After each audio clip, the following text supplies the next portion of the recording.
All right, ready to go behind the scenes at Amazon. Let's do it. Today we're taking a deep dive into, well, you provided us with some really interesting excerpts from Leading like Amazon, 16 principles for building a world-class company. Yeah. And you want to understand their efficiency, growth, how they've gotten to where they are. So we're going to focus on these principles. I think that's a great place to start because they really are more than just, words on a page. Right. These are ingrained in how Amazon operates. I mean, they've scaled from like a tiny online bookstore Yeah. to this global force. Yeah. And these principles have really been like guideposts along the way. Okay, so let's unpack some of these guideposts. Let's do it. Customer obsession. It's the first one that jumps out, and it's got to be more than just good customer service, right? It really is. It's a complete shift in perspective. So instead of like fixating on how to like outmaneuver your competitors, Right. Amazon starts with the customer Okay. and works backward. And they use all that data they're collecting to try to figure out what we want sometimes before we even know we want it. Exactly. Yeah. And a great example of that is like this subscribe and save feature. Oh, yeah, yeah. Like that came from them like analyzing customer data. Like, okay, what's going on? Looking at purchase history. And they realize a pattern of repeat purchases for like, everyday essentials. And they thought, well, why not make it automatic? Like, boom, convenience for the customer, and then like brilliant business strategy for them. And it seems so obvious now. Right. That's a great example. So they translate customer obsession into actual action. Yes. Which leads really well into the next principle I wanted to talk about, which is invent and simplify. Yeah. So how are they approaching innovation differently? So they have this concept of the two pizza team, which is basically the idea that you have these small autonomous groups, small enough that they can be fed with two pizzas. Okay. And this allows them to be really agile. And it fosters ownership because these small teams have the freedom to experiment and iterate quickly without getting bogged down in like bureaucracy. So smaller teams, faster innovation. Exactly. Which goes back to that ownership principle. Exactly. So Amazon wants its employees to think like owners, Yes. take responsibility, think long-term, always act in the best interest of the company, It's huge for them. like Amazon Web Services. Yes. A perfect example, I think, because AWS, that was a risk to go into cloud computing. Absolutely. And a lot of people saw that as like a distraction from their core business at the time. Right. But the AWS team had the autonomy and the drive to prove them wrong. And now look at it. Exactly. Now it's like a cornerstone of Amazon's success. And it really is like a testament to what happens when you empower those teams. And you trust them to run with their projects. Yes, exactly. But taking ownership and making decisions, that can be tough. So how do they make sure that they're making good choices? Yeah, that's where our right a lot comes into play. And it's about fostering a culture of like informed decision making. Okay. And it starts with data. So it's about being right a lot, not necessarily every time, Exactly. You got it. but consistently making good calls based on solid information. Exactly. And encouraging this like disagree and commit kind of approach. What does that mean? So it means everyone's voice is heard, healthy debate is encouraged, but once the decision is made, Everybody's on board. 100%, Right. everyone's on board, committed to making it work. Oh, I like that. So you gather the data, you encourage the debate, and then everybody commits to the decision. Exactly. That sounds like a really good recipe for making tough choices. But how do they then keep up with technology and customer needs, everything always changing?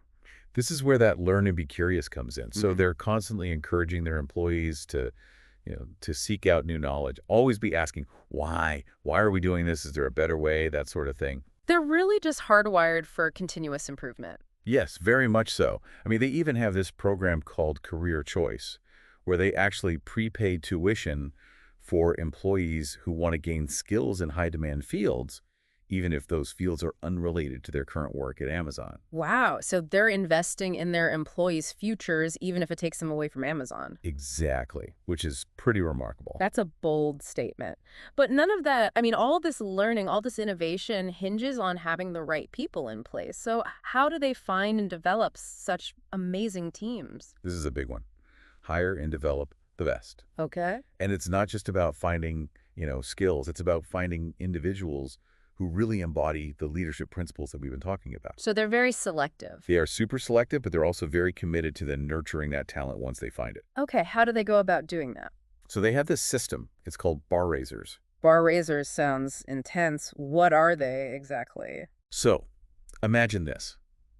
Seasoned Amazonians, trained interviewers, and they're laser focused on maintaining that high talent bar. Okay. And their job isn't just to assess skills, it's to determine if this candidate is actually going to raise the bar for the entire company. So they're like guardians of the Amazon standard. Exactly, making sure every hire just makes the company stronger. Wow. Yeah, it's rigorous, Yeah. but it makes sure they're bringing in people who not only have the skills, but they fit the culture. And once they're in, Amazon doesn't just say, okay, good luck. Right. They're constantly investing in development, mentorship, training, creating opportunities for growth. Yeah, you can't just hire great people and then just leave them. You got to help them. You got to help them reach their potential, Exactly. which I think goes hand in hand with insist on the bias standards. Yes, absolutely. Because our Amazon good enough isn't, right? No, they set incredibly high standards across Okay. the board, and it's that like relentless pursuit of excellence. I mean, that's a huge part of why they've been so successful. And they're not afraid to set ambitious goals. I feel like I read a story about Bezos. He'd rather interview like 50 people and not hire anyone than hire the wrong person. Exactly. It's about quality over quantity every time. Wow. But here's the thing. It's not about demanding perfection. It's more about creating this culture of continuous improvement where everyone feels empowered to like pinpoint areas for growth. So it's not about being perfect. It's about always trying to get better. Yes, exactly. A very important distinction. Okay. And that kind of mindset, that growth mindset of continuous improvement, that really goes hand in hand with think big. Okay. You have to remember Amazon started as an online bookstore, Yeah. and their journey to becoming, what they are today, it really is a testament to thinking beyond those limitations. It's kind of mind-blowing when you think about how big they've gotten books and then groceries and then like the cloud. It just never stops. Exactly. So think big is really about having that bold vision, those audacious goals, and then having that courage to just challenge the status quo. Don't be afraid. Yes. But it's not just about dreaming big. It's also about, taking action. And that's where bias for action comes in. Okay, so tell me, how do they take the big ideas and actually turn them into something real?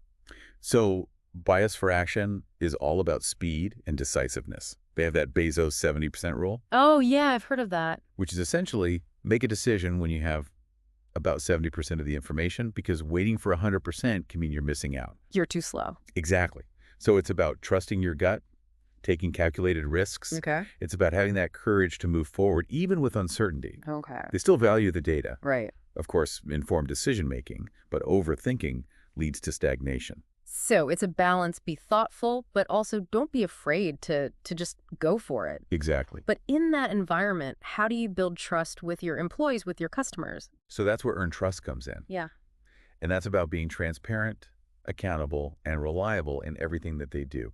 Whether it's with employees, customers, partners, they understand trust is key. And it comes down to delivering on what you promise. Exactly. They walk the talk. That's what builds true loyalty. Makes sense. And, this kind of commitment to efficiency and delivering value, Yeah. that actually ties back to frugality. Right, because they're known for being frugal, but it's not about being cheap. It's about being resourceful. Exactly. It's not about being cheap. It's about maximizing the impact of every dollar spent. I like that.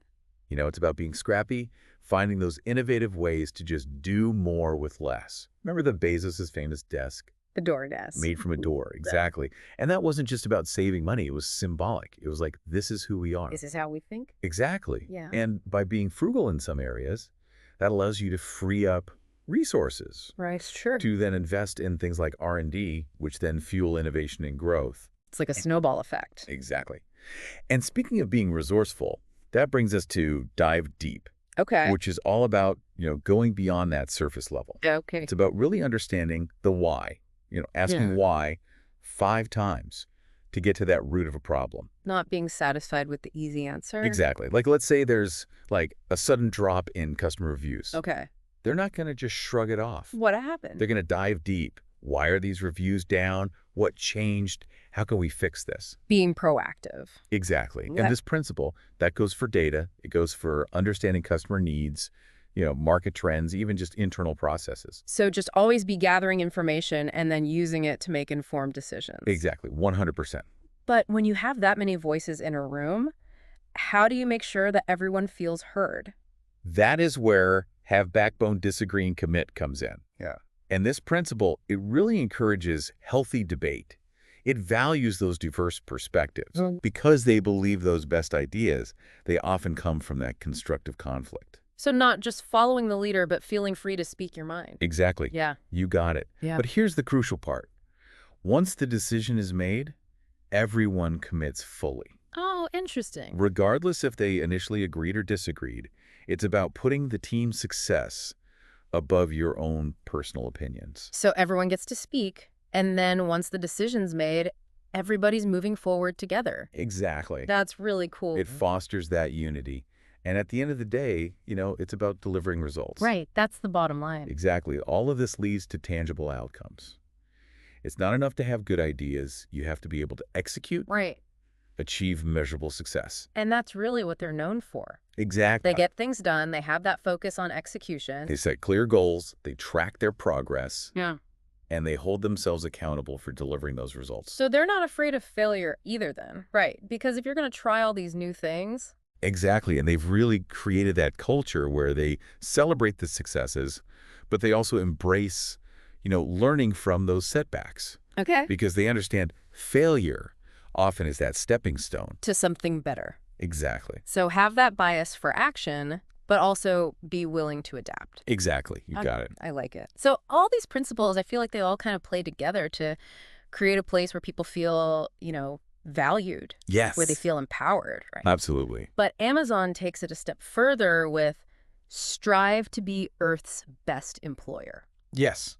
That's a bold statement. It is, and it really speaks volumes to how much they value their employees. Yeah. It's not just about being a successful business. Yeah. It's about creating that positive work environment Yeah. where everybody feels like they're valued, they're respected, they can actually grow. So it's competitive wages, it's good benefits, flexible work arrangements, learning opportunities, all of that. All of that and more. Yeah. It's about that culture where they feel comfortable, speaking their minds, sharing those ideas. Being themselves. Yes, exactly. That kind of goes hand in hand with psychological safety, right? Like feeling safe to say what you really think. 100%. And that brings us to success and scale bring broad responsibility. Which I feel like is really relevant today with companies under a microscope for their impact on, the world. Oh, absolutely. And Amazon recognizes that responsibility Yeah. to make a positive impact. Okay. It's not just about the profits. It's about having a purpose. Exactly. It's about the purpose. They're committed to sustainability, supporting their communities, ethical business practices, and this commitment to responsible growth, it's intrinsically linked with that last principle, building a scalable enterprise. And that's really been key to Amazon's success, right? Oh, absolutely. Figuring out how to scale without falling apart. How have they stayed true to all these principles and still managed to grow so much? I mean, that's the million-dollar question. And, building that scalable enterprise, it's about systems, processes, a culture that can handle massive growth without breaking down. And they seem to have figured that out. They really have. If they've gone from, again, that tiny online bookstore to this global powerhouse. Yeah. And all while, for the most part, staying true to these principles. Yeah. It's really impressive how they've held on to these ideas as they've grown. It's not easy. No, not at all. To keep that through line. Right. As you're expanding so rapidly. It really is remarkable. So they've managed to, weave all these principles into the fabric of the company. Yeah, and what's cool is that, these principles aren't specific to Amazon. That's true.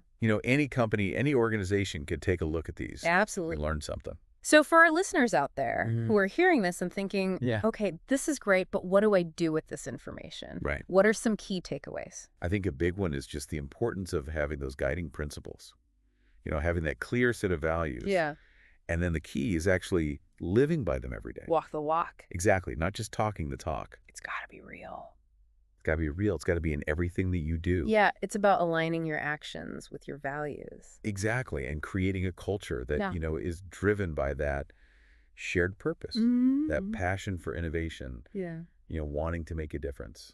Love it. Yeah. Well said. Thank you. It's been fascinating getting this inside look at Amazon Yeah. It's been fun. and how they've used these leadership principles to achieve such incredible success. And the best part is it's not just about building a successful business. Right. It's about a better future. It's about a better everything. Exactly. For companies, for customers, for the world. I like that a lot. To our listeners, thank you for joining us on this deep dive into Amazon and their remarkable journey. Thanks, everyone. We hope this has sparked some new ideas for you Yeah, keep those questions coming. and inspired you to think differently about leadership and innovation and success. Keep exploring, and we'll be back soon with another deep dive into a topic that matters to you.